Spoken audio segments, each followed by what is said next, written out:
dessert or some cider if you'd like throughout the course of the event. So I'd like to sincerely thank all of you for coming tonight. Welcome to the What If Speakin'. I'd like to give a special thanks to the Interfaith Steering Committee for pulling this event together, to United Campus Ministries for their continued support of the interfaith movement on OU's campus, and to our distinguished faculty guests for joining us. Please give a round of applause to all of our guests.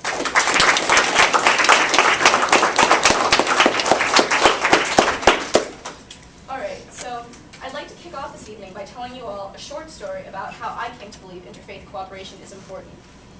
So, for those of you who don't know me, my name is Guru Amrit Khalsa, and I self-identify as a Sikh. In the 1970s, my parents converted from Judaism to the Indian religion of Sikhism as part of the counterculture movement, so I was born a Sikh. So I'd like to jump forward now to September 11th, a day that changed our country forever.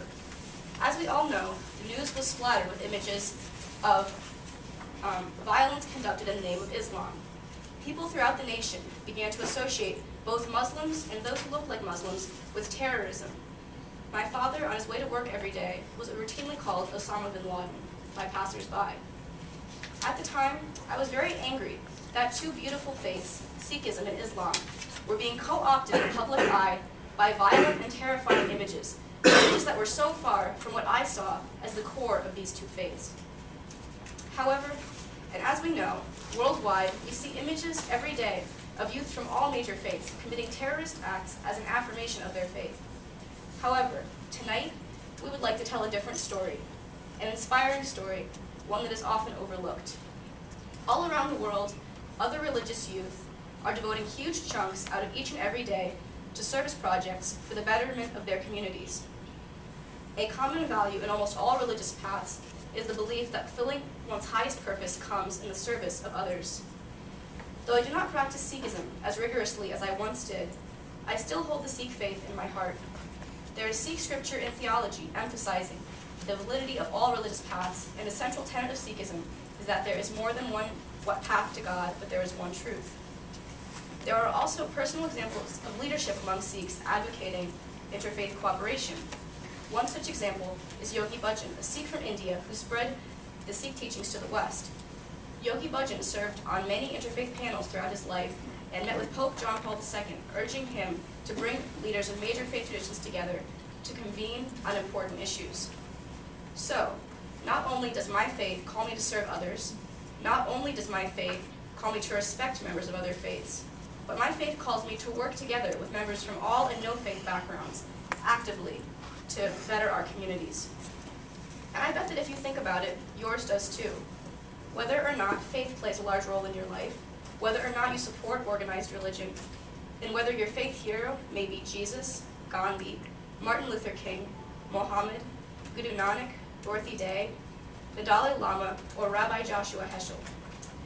Last year, students on an interfaith initiative at the University of Illinois collectively raised enough money to send 1 million meals to Haiti in the aftermath of the earthquake. I'd like to end this talk by asking all of you to think about the kind of impact we, here at Ohio University, could have if we channeled our desire to better our community, members of all and no faith backgrounds coming together to serve others. I hope that by the end of this evening, you see that we truly are better together. Thank you all.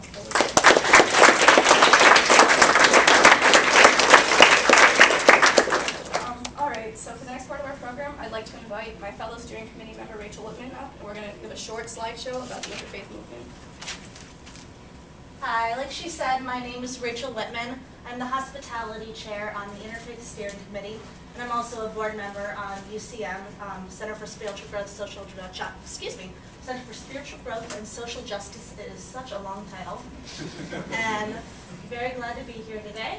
Interfaith movement, since I'm on both of those things, it's kind of my thing, and I've done a lot of jumping around between religions in the past, and I've noticed that a lot of times when I'm in one group, we just kind of stick to ourselves. And the reason I like to jump around is because I've found so many good things to learn from all the places I've been, and I just hope that we can increase dialogue between all of the groups. That way we can all get that benefit, hopefully. So without further ado, we're going to be moving on to this slideshow. So I get a little clicker. Thanks. Okay, the images up here, I'm in front of the screen, are pretty self-explanatory. We all know that in many cases, stemming from ancient times, then the Crusades, and into today, we have all of these images in our mind of how religion can cause polarization and how it can cause violence. These sort of images are what we see in the media, and very rarely do we think of religions acting well together. It's either problems within them through scandals, or differences between them that are tearing them apart. However,